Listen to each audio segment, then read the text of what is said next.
impact anywhere. How many African presidents are on board? We have, at least on the market issue, we have put that together. There is a debate that is going to evolve. Like, for example, we have also decided that it will not going to be business as usual. We have these meetings, Africa-US meeting, Africa-Europe, Africa-Turkey, Africa-India. Now we are waiting for, there is another one, Africa-Russia. And Africa-Japan. And Africa-Japan.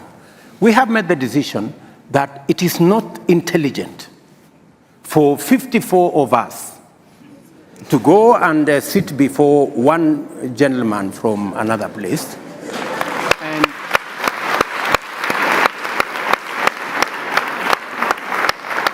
I mean, and sometimes we are mistreated. Yeah. You know, we are loaded into buses like school kids. You know, and it's not right. Well, you are summoned, you know. It's not right.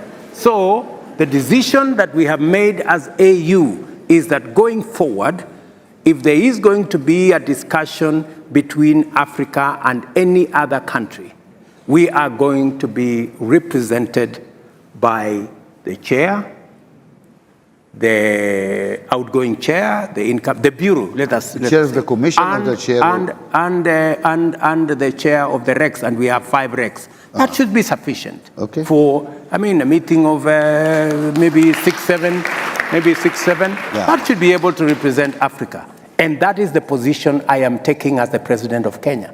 For any other meeting that we are going to have with all these requests, that we have a meeting between Africa and one other country. We respect the sovereignty of others. I think to ask for reciprocation is not to ask for too much. No.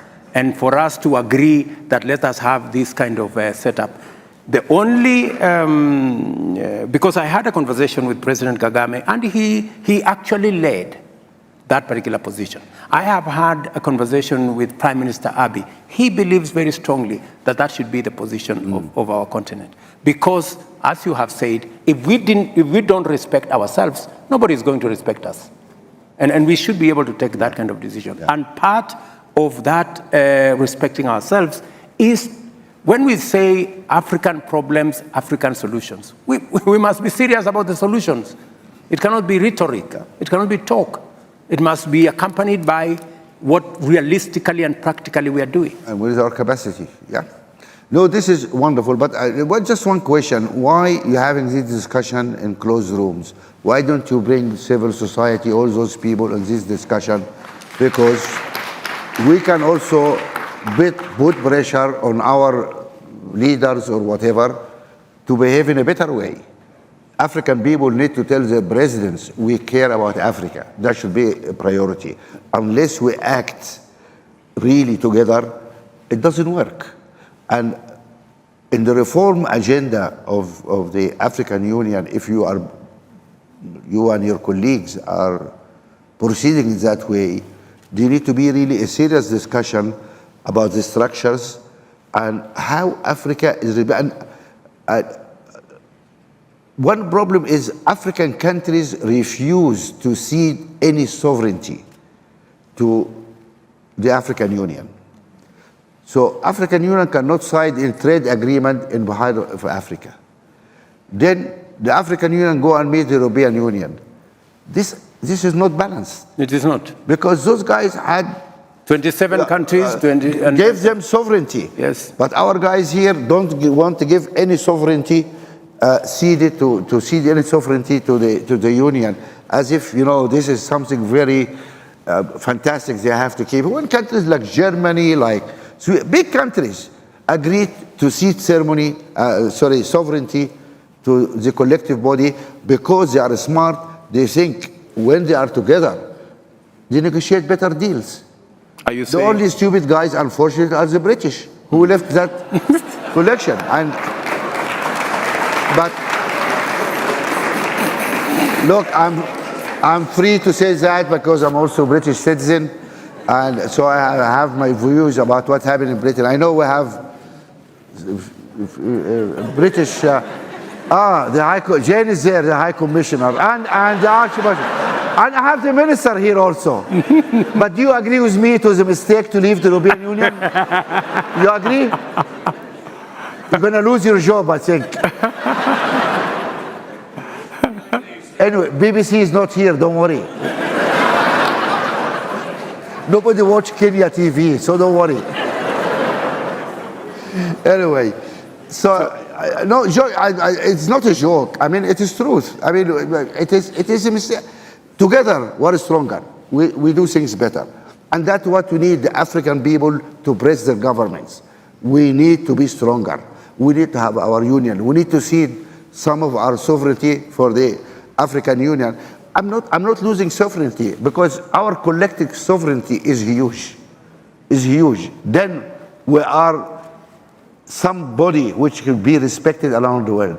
We go out there in Europe, oh, we Africans, we African. I will ask you, what do you mean you are Africans? You are South African, you're Nigerian, what do you mean you are Africans? Where is your government? What decisions you are able to make? What is Africa? Unless we have an African Union and a joint, a will, and then it doesn't work. So you made commitments now in front of all these people who are going to fight for that case. Is that correct? You have my commitment, and not just me, by the way.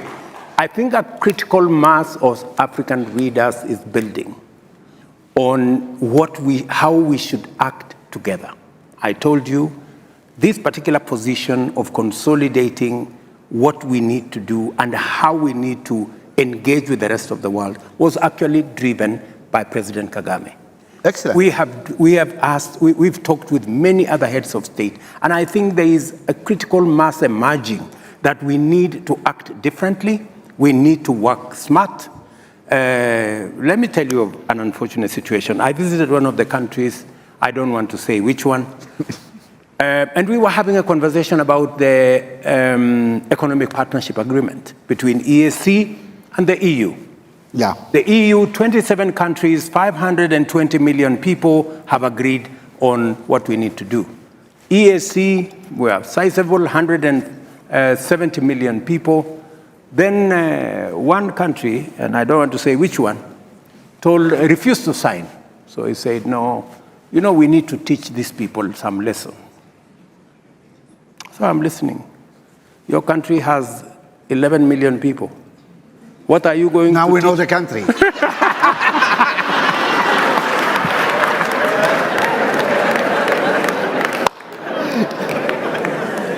Anyway.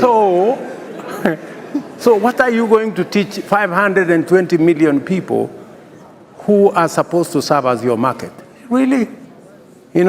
So sometimes we undermine our own case because of not acting properly. So I want to promise you that it is our challenge. The realization alone that we have a problem is halfway the solution from where I sit. So we know that we have to change stuff. We know that we have to act in a manner that makes sure that we secure our interests, because the whole discussion, the whole discourse is about interests. What is our interest? How do we protect our interests? Because everybody protects theirs. Yeah. So this is awakening, and I think the engagement of Africa with the rest of the globe is going to change. That is why, for example, we are having the Climate Action Summit, because we want to go to the UN. We want to come to the UN General Assembly. We want to go to COP28 with an African consolidated position, speaking with one voice, the whole lot of us, so that people can know we know what we want, and we will not back down. This is wonderful. If any value for this discussion is, I think we reached some interesting commitment from the president here. No, it's useful, the commitment made by the president. My only suggestion is that mobilize the people. Have trust in the people, because the pressure from the people can help produce. Get the civil society into your summit.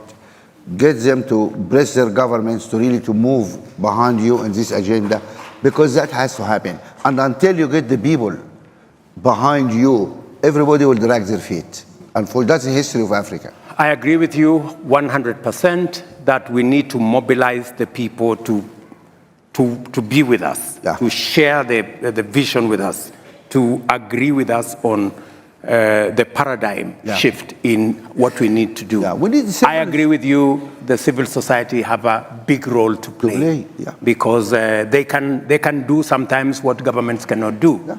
And even in Kenya, we have a robust civil society. They have made a huge contribution to who we are today.